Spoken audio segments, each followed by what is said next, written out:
मस्त हो गया। उधर दावत दी, उधर बाप भी आया, उसकी बेटी भी आई। उसके खाने में इन्होंने जमाल गोटा कुछ जड़ी मिला दिया।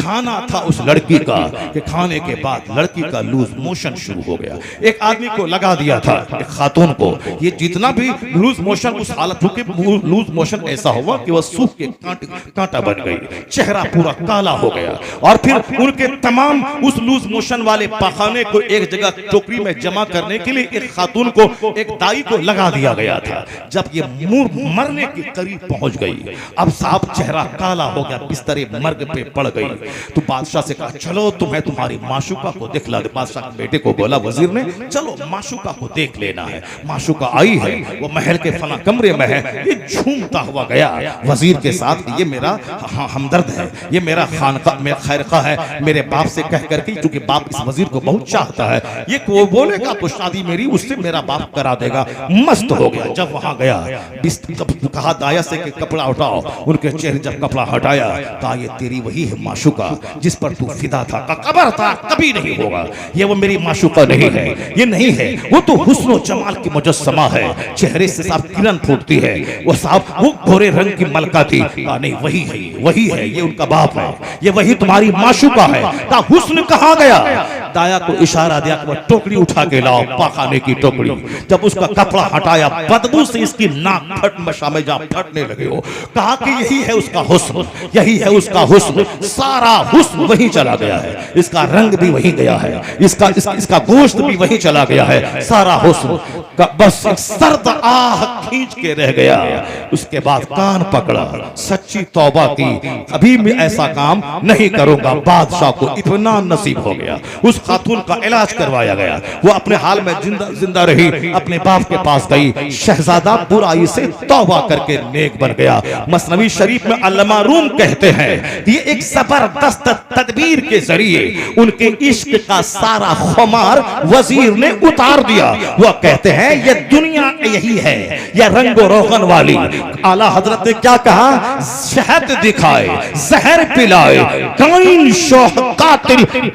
डाइन कातिल शोहर कुश, इस मुलदार पे क्या ललचाना, दुनिया देखी वाली है। यह दुनिया भी डाइन है जो तुझे कत्ल कर देगी। दौलत चाहिए, मकान चाहिए, कार चाहिए, जमीन चाहिए, ये कभी तेरे पास है, कभी उसके पास है। जो तेरे घर मजदूरी कर रहा था, आज वह अरबपति हो गया, और जो अरबपति था वो सड़क छाप हो गया। उसका बेटा हल चला रहा है, वो मजदूर जाके रेडी रिक्शा चला रहा है। क्या इस मुर्दार दुनिया पे ललचाना?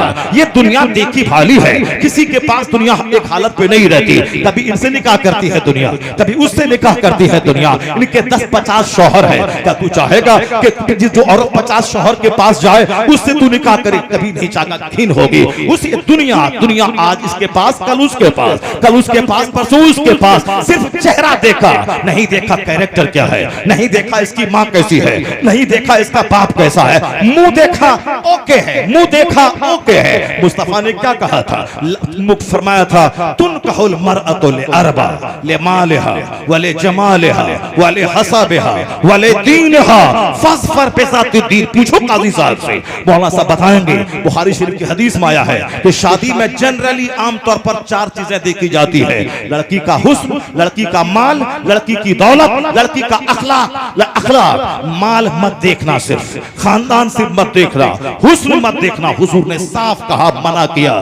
हमारे नौजवान सिर्फ हुस्न पे मरते हैं और सारी जिंदगी फिर मरते रहते हैं, उनकी चोट से, उनकी बेवफाई के डंडे से मरते रहते हैं। हुस्न को देखा, फिर 4 दिन के बाद तलाक क्यों दे दिया? हुस्न को देखा, 4 साल के बाद तलाक क्यों हो गई? एक मौलाना साहब लिखते हैं कि राजस्थान में मेरा एक दोस्त था, उन्होंने प्लान बनाया कि मैं एक बहुत बड़ी जमीन पे घर मकान बनाऊं। उन्होंने कई एकड़ जमीन खरीद के चारों तरफ बाउंड्री वॉल करवाया, बीच में स्विमिंग पूल बनवाया और वहां हाथी, घोड़ा, बंदर, चुचंदर सब जमा किया। क्योंकि बड़े लोगों को शौक पैदा होता है जानवर के पालने का।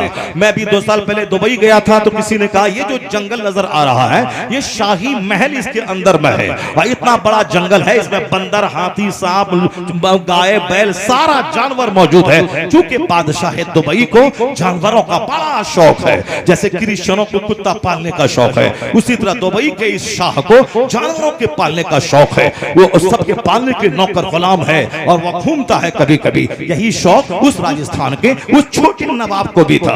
उन्होंने बाउंड्री वॉल करवाया, बीच में तालाब खुदवाया, उसमें स्विमिंग पूल बनाया, हाथी घोड़ा लाया, कार भी खरीदा, चूंकि इसी जमाने की बात है, कार भी है, हाथी घोड़े भी हैं, और चारों तरफ कई एकड़ जमीन पर बाउंड्री वॉल है। और अब सोचा कि सब कुछ है, पर लड़की अगर काली कलोटी आ गई ये सारे महल का हुस्न खत्म हो जाएगा। इसलिए सोच समझकर खूबसूरत परी लाई जाएगी जिसको देखूं तो कलेजा ठंडा हो जाए, ताकि मकान का हुस्न, बीवी का हुस्न, जिंदगी में मजा मिल जाए, खूब इंजॉय करूं। और कितनी दौलत मैंने कमाया है, इंजॉय हो जाए। तो इंजॉय अल्लाह ने जन्नत में रखा है, ये दुनिया में इंजॉय है ही नहीं। बेटा अच्छा है तो दामाद खराब है, दामाद अच्छा है तो बेटी बीमार है, बेटी बीमार है तो अपने बीमार है, दौलत है तो सेहत नहीं है, सेहत है तो दौलत नहीं है, दौलत और सेहत है तो बीवी चुड़ैल और भूतनी मिल गई है, और बीवी अच्छी है तो बच्चे अफाइज पोलियोग्रस्त हो गए हैं, बीवी बच्चा सब सही है तो पड़ोसी दुश्मन, हासिद और जलने वाला दुश्मन मिल गया है, पड़ोस दामाद अच्छा मिला तो समधी पक्का बेईमान मिल गया है, समधी अच्छे हैं तो दामाद बेटी को गाली देने वाला मिल गया है, सब कुछ ठीक हाथ, रिश्तेदार चिढ़ने वाले कोई आ ही नहीं रहा है, 1 खरब का घर है कोई रिश्तेदार नहीं आ रहा है, सोफा है 10 लाख का कोई बैठने वाला नहीं है। यानी दुनिया में कहां है इंजॉय? इंजॉय तो वो है कि सेहत भी रहे, दौलत भी रहे, हुस्न भी रहे, इज्जत भी रहे, पड़ोसी भी अच्छे रहे, बीमारी भी ना हो, पाखना पेशाब भी ना हो, बदन में खुजली भी ना हो, आंख की बीनाई भी ना घटे, वहां इंजॉय है। ये क्या है कि दौलत है अब पेट में रोटी पची नहीं रही है, अब ये सत्तू खा के जी रहा है, ये दौलत किस काम का? इसलिए दुनिया में अल्लाह ने सुख रखा ही नहीं है, वो तो जन्नत है जहां सोने चांदी की ईंटों से बना हुआ मकान है, जहां हीरे जवाहरात की जमीन है, जहां मुश्क और कस्तूरी के गारे से ईंट को जोड़ा गया है, हद्दे निगाह तक जन्नती का अपना मकान है। जन्नती की उम्र 30 साल की होगी, उसमें कोई ना दाढ़ी का बाल है, ना वहां बदबू है, ना वहां पेशाब है, ना वहां पाखाना है,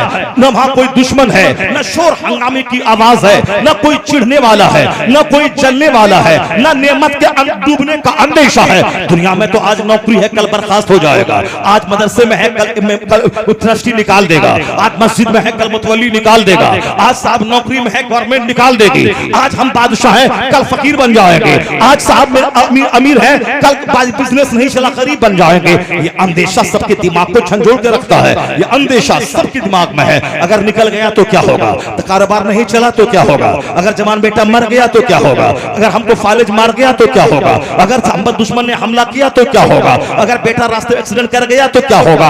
एक अंदेशा है सबको, अमीर को भी, गरीब को भी, इमाम को भी, मौसिन को भी, मौलाना को भी, पीर फकीर को भी। इस दुनिया में सब अंदेशों में जी रहा है। जन्नत में कोई टेंशन नहीं है, वहां 30 साल की उम्र रहेगी, कोई बूढ़ा नहीं होगा, न बाल सफेद होगा, न कोई बीमारी आएगी, न पसीने की बदबू है, न पेशाब पाखने की तकलीफ है। 70 बीवियां हैं, 30 मर्दों के बराबर सोहबत की ताकत है। वहां शराब की नहर जारी है, लबनन खालिस की नहर जारी है, दूध की नहर, शराबन पाकीज़ा की नहर, असलम मुस्तफा की नहर। वहां कई हजार नौकर गुलाम जो मोती की तरह चमकते हुए गिलमान होंगे। वहां की लज्जतें कभी कम नहीं होंगी। डेली बिरयानी खाए तो अच्छी नहीं लगती है, जन्नत में हर दिन मकान का हुस्न दोगुना होगा, खाने का हुस्न दोगुना होगा, वहां मजा किरकिरा ना होगा। हकीकी इंजॉय जन्नत में अल्लाह ने रखा है। इसीलिए अल्लाह के रसूल कहते हैं कद अफलहा मन अस्लमा, जो ईमान लाया वो कामयाब हो गया, और जो जन्नती हुआ वही असल कामयाब हो गया। सुभान अल्लाह, नारे तकबीर, नारे रिसालत। नहीं है दुनिया में होश, चाहे डीएम बन जाओ, चाहे एसपी बन जाओ, चाहे 1000 बीघा जमीन जो तो दुनिया में, जब दुनिया में इंजॉय ही नहीं है तो क्यों परेशान होने का, क्यों दुनिया में झूठ बोलने का, क्यों दुनिया में हराम खाने का, क्यों दुनिया में लुच्चा लफंगा बनने का। जब वहां 70 बीवियां मिलेंगी तो दुनिया में क्यों किसी लुच्ची लफंगी औरत से निकाह करके अपनी आने वाली नस्लों को खराब करने का, क्यों करने का। सब्र कर, हुजूर ने फरमाया ला तज़व्वजुहुन्ना हुस्ने हिन्ना। साफ लफ्जों में सरकार ने फरमाया उनके हुस्न की वजह से निकाह मत करना। 90% लोग मुस्तफा की इस हदीस को ताक पे रख दिया और नफ्स की बात मानकर सिर्फ हुस्न की बात, खूबसूरती की बात, ये है कलवा कलोटा। ये नहीं देखता कि मैं कलवा हूं, मगर मेरी बीवी चाहिए हुस्न जमाल की देवी करीना।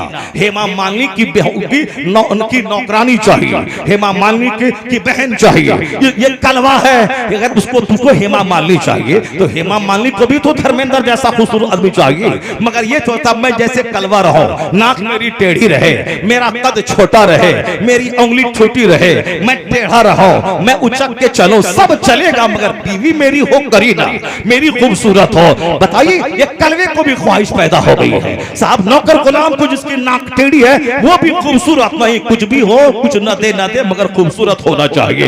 अरे देख मुस्तफा ने क्या कहा, वाला अमतुन सौदाओ ज़ातो दीनिन अफजल। मुस्तफा कहते हैं काली कलोटी दीनदार औरत तेरे हक में बेहतर है।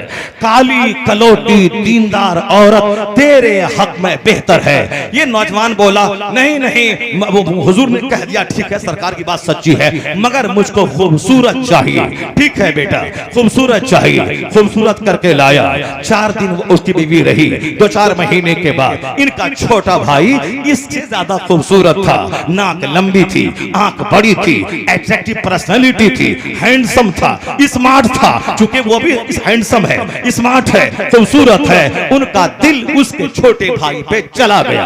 अब बोलती है तुम मेरा शौहर हो, दिल्ली जाओ, कमा के लाओ, कार चाहिए, मकान चाहिए। गया वहां कमाने के लिए, कहा कि अब मैं साल लग गया, अब मैं घर आ रहा हूं। कहा नहीं नहीं, यहाँ तेरा सारा काम चल रहा है, सब मजे में है, खेती बाड़ी हो रही है, दुकान चल रहा है, सब मजे में है, सारा काम चल रहा है, तुम वहीं रहो। 5 साल के बाद आना, एक शानदार सा घर बनाएंगे, शानदार सा बाग खरीदेंगे, शानदार सा महल बनाएंगे, शानदार सा स्विमिंग पूल बनाएंगे, उसमें हाथी घोड़ा होगा, खूब झूमेंगे, जिंदगी का एंजॉय करेंगे। अब ये वहां 4 साल कमा रहा है, फौजी फौज में है, यहाँ पड़ोसी मौज में है, सारा काम चल रहा है। अब जब वो कलवा वहां से आया है दिल्ली से, अब जब यहाँ देखा, अरे ये क्या हो गया, बीवी मेरी लूट गई, मेरा घर तबाह हो गया, मेरी बीवी लूट गई, ये क्या हो गया। अब बोल, तूने मुस्तफा की बात नहीं मानी थी ना, तुमने गोरी से शादी किया था ना, अब अगर घर लूट गया इसका जिम्मेदार तुम है। जो भी मुस्तफा की मुखालफत करेगा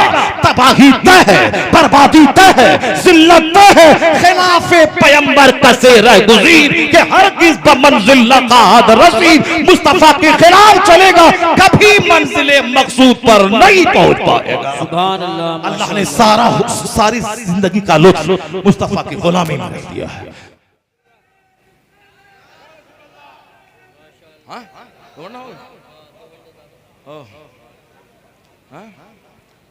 अल्लाह तबारक व तआला। तकदीर हो गई। 2 घंटा करें, 2 घंटा हो गया, हमको तो लग रहा है कि अभी 1 ही घंटा हुआ है। कैसे कैसे होगा।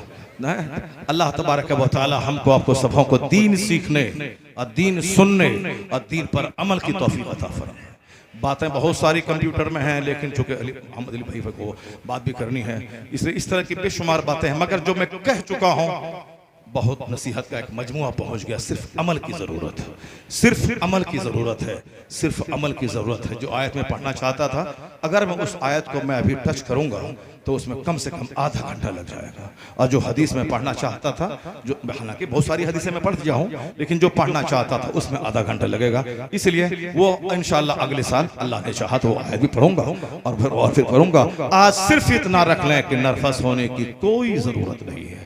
बिल्कुल कुरान पढ़ें, कुरान समझें, हदीस पढ़ें, नेक बने, आने वाली नस्लों को कुछ दे के जाए। अगर आपने मजा किया, जवानी के बाद जब बुढ़ापे में जाएंगे सब खेल खत्म हो जाएगा।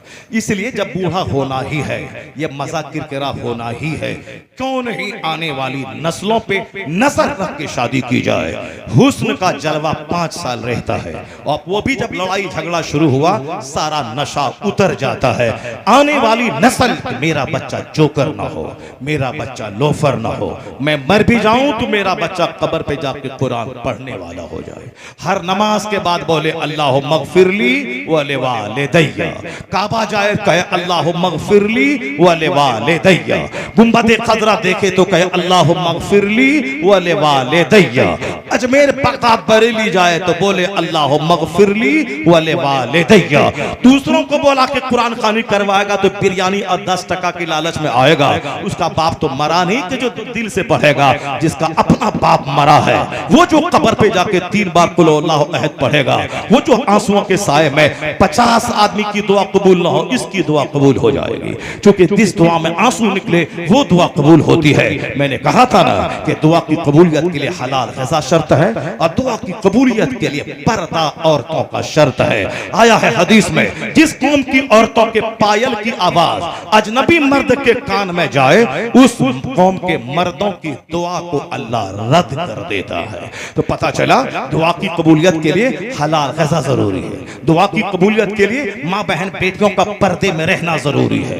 अगर बेपर्दगी हुई तो मर्द काबा में भी दुआ करे, दुआ कबूल नहीं होगी। अगर हराम खाया, मर्द काबा में जाके दुआ करे, दुआ कबूल नहीं होगी। अगर हलाल खाया, बीवी पर्दे में रही, किराए के घर में रहा, नमक रोटी खाया, हलाल खा के काबा ना गया, मोहल्ले की मस्जिद में अगर दुआ करेगा तो हराम के पैसे से जो हज करेगा, जो दुआ काबा में कबूल ना हो, हलाल खा के तुम्हारे मोहल्ले की मस्जिद में वो दुआ कबूल हो जाएगी।